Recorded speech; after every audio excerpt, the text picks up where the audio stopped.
Welcome to YOUCANIC. In this video we're going to show you the door lock settings on a Toyota.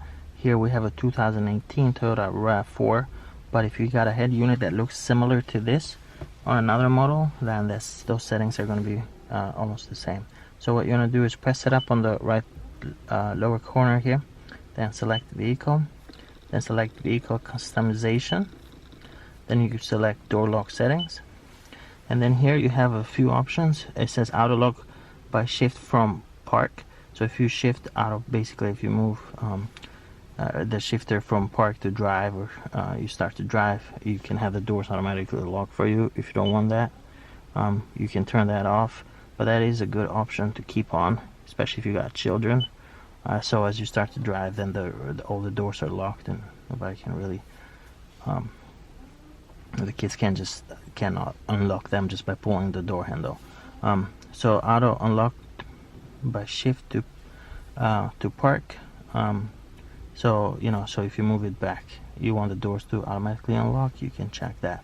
So if you move the shifter back to park, when you turn off the car, you can have that checked, and then it will unlock the doors. Auto unlock by driver's door, you can have that too. Like if you open the driver's door, then everything else unlocks. You can have that settings as well. That could be a pretty nice feature there. So remote to press unlock. So if you want to unlock using the key fob and having to press it twice, you can check that as well. Auto lock by shift from park. We looked at those. Let's go down here.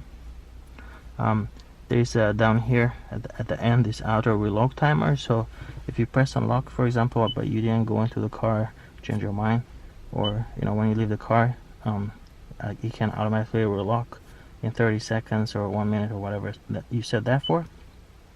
Down here, keep scrolling down, button here on the right, lock unlock feedback lights. So if you want the lights to flash when you lock and unlock the vehicle, you can have that checked, otherwise have that unchecked. And lock unlock feedback tone, if you want the car to beep, you can have this on and off. Okay, so that's it. A lot of settings here. On this last one, you can change the volume,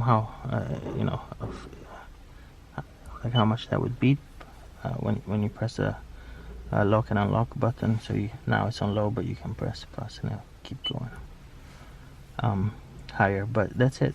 Quite a few settings here that you can customize on how you want the vehicle to behave when you shift from park, and also when you lock and unlock the doors. Alright, thank you for watching.